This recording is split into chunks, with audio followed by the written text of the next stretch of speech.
Welcome to This Explainer. Today, we're diving straight into a deeply unsettling survivor's account from the freezing mountain roads of Manali. We're talking about a terrifying mix of heavy grief, the supernatural, and what actually happens when you break a massive local rule. Let's just get right into it. So picture this. It's the dead of night, 3:30 a.m. Chanda hai tu, mera suraj hai tu, meaning you are my moon, you are my sun. It's a gorgeous, classic children's lullaby, right? But in the account we're unpacking today, this incredibly sweet melody gets violently twisted into a grown man's literal worst nightmare. I mean, imagine waking up in a freezing, pitch-black hotel room only to hear your best friend singing this to a mirror in a voice that is completely not his own. Section 1. A night of terror begins. A trip to escape grief turns into a nightmare. Now, to figure out exactly how four friends got trapped in this paranormal loop, we actually need to hit rewind a bit. We need to look at the deep emotional tragedy that made them so vulnerable in the first place, long before they even reached the mountains. See, this wasn't your typical fun mountain vacation. We've got Sahil, who's the actual source of this account, along with his friends Chirag, Arun, and Samay. The crucial context here is that Samay's younger brother had just recently died in a really tragic school trip accident. Samay, who was usually the life of the party, was totally broken by it. So this whole trip to Manali, it was basically a desperate attempt by his friends to help him heal. But as we're going to see, this immense, heavy grief was exactly the vulnerability the supernatural ended up preying on. Section 2. Rohtang, the Valley of Death. Ignoring the local warning. Let's fast forward to their third day, when the guys decide to drive up to the notoriously beautiful Rohtang Pass. They were completely unprepared for the chilling local lore they were about to face. Before they even left, their hotel receptionist gave them a very explicit warning. He told them, you have to be back before 6 p.m. Why? Well, locally, Rohtang literally translates to Valley of Death, or a pile of corpses. Yeah, pretty intense. The source notes that locals actually lock their doors tight at night because centuries of mysterious, unexplained deaths up there have been blamed on this dark, wandering entity, a deadly shadow just roaming the valley freely after dark. But you know, as so many of us probably would do on vacation, the guys just kind of laughed it off. They figured, hey, it's just a tourist trap story, right? Spook the visitors, have a good laugh. But by doing that, they broke the single most vital rule of these mountains. They stayed up at the pass until way after dark. Which brings us to Section 3, the mystery of Manali 28 km, trapped in a supernatural loop. The drive back down into the valley is where this cautionary tale really goes off the rails. It's where the weather, the atmosphere, and honestly reality itself violently shifts against them. Put yourself in their shoes for a second. It's 9:15 p.m., it is pitch black outside, and this impossibly dense, blinding fog has rolled in out of nowhere. They can't see a thing. They're creeping along at barely 30 kilometers per hour, right on the edge of a deadly cliff drop. One tiny mistake and it's all over.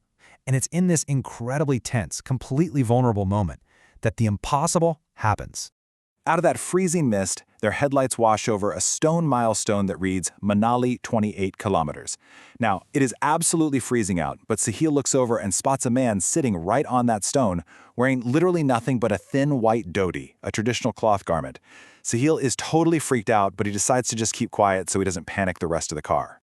Okay, let's really break down this terrifying sequence. They keep driving for another 20 minutes, right? But then suddenly, they pass the exact same Manali 28 km milestone. They are stuck in a supernatural loop. But here is the wildest, most chilling detail from the survivor's account. Whatever this spirit is, it's projecting completely different illusions to each guy in the car. Sahil sees the man in the dhoti again, but then Chirag speaks up, terrified, saying he just saw a little girl with a toy. Meanwhile, Arun, who's driving, is totally bewildered. He swears he just saw a massive black horse staring at them. Three friends, three entirely different visions, exact same stone. So the loop continues, and things escalate fast. It's almost 11 p.m. now, and Arun starts yelling at everyone to just look straight ahead.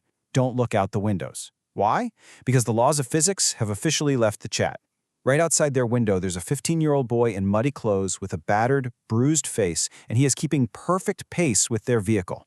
They're moving at 40 kilometers per hour, but this kid, he's not running. He is effortlessly, casually walking alongside them. This right here is where the psychological horror of this whole account really peaks. Samai, who is still completely blinded by the raw, agonizing grief of losing his little brother, looks at this bruised kid outside. He turns and says, "Someone needs our help, and if they ask, we must stop." Before anyone can stop him, he somehow manages to roll down his window, completely bypassing Arun frantically mashing the central lock. Samai locks eyes with the spirit. In the rearview mirror, Sahil watches in absolute horror as the spirit waves, and Samai just smiles back. Without even knowing it, he just invited the entity right in. Section 4. The Terrifying Shadow in the Mirror.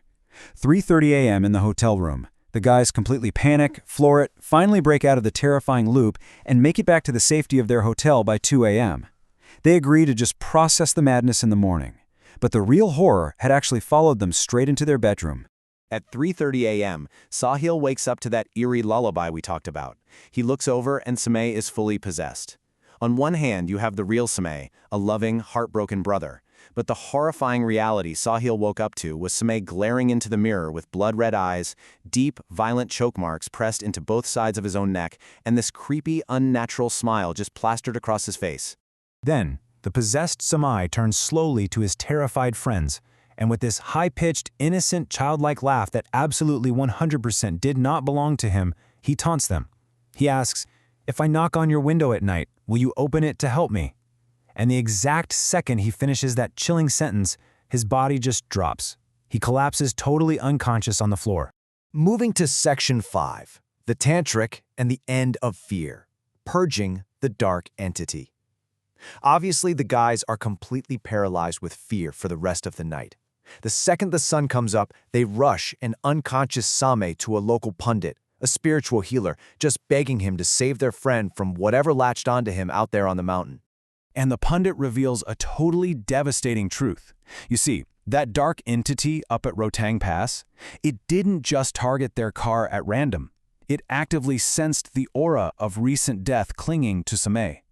It weaponized his profound trauma, mimicking the exact soul of his lost younger brother so it could completely bypass his psychological defenses and take over his physical body.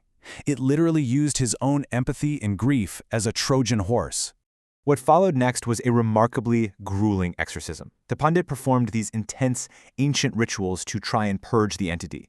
And the source account details that the physical release of this spirit was incredibly violent. It culminated in Samay throwing up this horrifying, thick, dark liquid. It was only after completely expelling that black fluid that he was finally truly freed from the demonic possession. Now today, thankfully, Samay is physically safe and back to normal. But Sahil, our source for this story, he is still deeply haunted by nightmares of that twisted lullaby. And as we wrap out this explainer, it leaves us with a truly unsettling scenario to ponder. If you were ever driving down a freezing, pitch-black mountain road, and a lost, bruised soul begged you for help in the dead of night, would you open the window?